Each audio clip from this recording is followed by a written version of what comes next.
Hello guys, আসসালামু আলাইকুম। কেমন আছেন সবাই? আশা করছি ভালো আছেন। আমি আল্লাহর রহমতে এবং আপনাদের দোয়ায় ভালো আছি। আজকে চলে আসলাম আরেকটা নতুন ভিডিও নিয়ে। আপনারা দেখতেই পাচ্ছেন এখানে কিন্তু মাদ্রাসার অনেক ছোট ছোট শিক্ষার্থীদের ইফতার করানো হচ্ছে। আমার ছোট বোন বেশ কিছুদিন ধরে অসুস্থ থাকার কারণে আমার আম্মু মাদ্রাসার শিক্ষার্থীদের দিয়ে দোয়া করিয়ে নেয় এবং তাদেরকে আমাদের বাড়িতে রেখে ইফতার করানো হয়। এবং ইফতারের পর কিন্তু রাতের খাবার তারা একদম খেয়েই গিয়েছিল। আর এই তো আমার ফুফাতো ভাই, ও ইফতার করতে বসেছিল কিন্তু কি যেন একটা কারণে মন খারাপ ছিল। এই তো এইদিকে কিন্তু সকলকে ইফতার দেওয়া হয়েছে। ইফতারের আইটেম ছিল হলো বুট, বুন্দা, মুড়ি, আনারস, তরমুজ, জিলাপি, তারপরে ছিল পেঁয়াজু, বেগুনি, শসা আরও ইত্যাদি অনেক কিছু ছিল, শরবত। আর এই তো তাদের কিন্তু সকলকে দেখতেই পাচ্ছেন, সকালে একসাথে ইফতার করতে বসে গেছে। আমার দাদুও কিন্তু তাদের সঙ্গে ইফতার করতে বসেছে।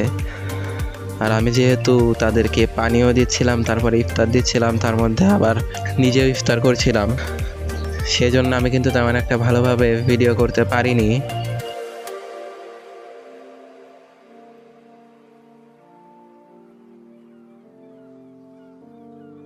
আর এই তো ইফতার শেষে কিন্তু সকলে একসাথে বাড়ির ভিতরেই জামাতের কাতার করে নিয়েছি। এখন সকলে একসাথে নামাজ পড়তে দাঁড়িয়ে গিয়েছি।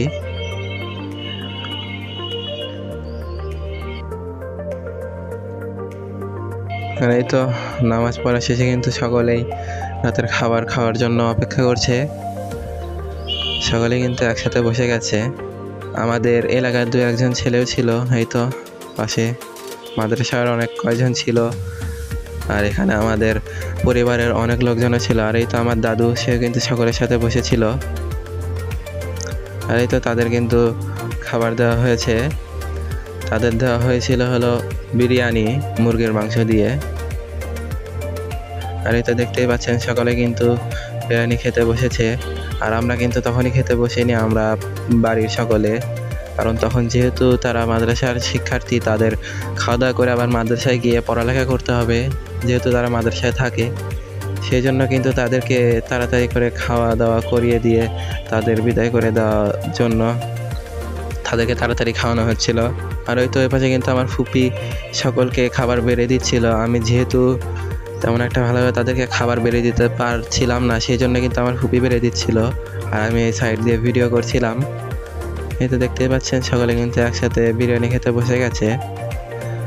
আর যেহেতু রোজার দিন ইফতারি তৈরি করতে হয়েছে, তারপরে আবার তাদের জন্য বিরিয়ানিও তৈরি করতে হয়েছে, সেই জন্য কিন্তু বিরিয়ানি তেমন একটা ভালোভাবে আপনাদেরকে দেখাতে পারছি না। আর আমি যেহেতু রোজা ছিলাম পুরো দিন, ইফতারিও করতে হয়েছে, তাদেরকে খাবারও দিতে হয়েছে, সেই জন্য তো আপনাদের তেমন একটা ভালোভাবে ভিডিও করে দেখাতে পারিনি।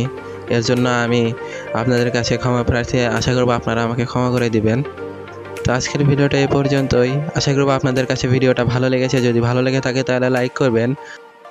আমার ইউটিউব চ্যানেলে যারা যারা নতুন তারা আমার ইউটিউব চ্যানেলটা সাবস্ক্রাইব করে দিবেন। আমার ফেসবুক পেজে যারা যারা নতুন তারা আমার ফেসবুক পেজটি ফলো করে দিবেন। আর ভিডিওটা বেশি বেশি শেয়ার করবেন। ধন্যবাদ সকলকে পুরো ভিডিওটা দেখার জন্য। আসসালামু আলাইকুম।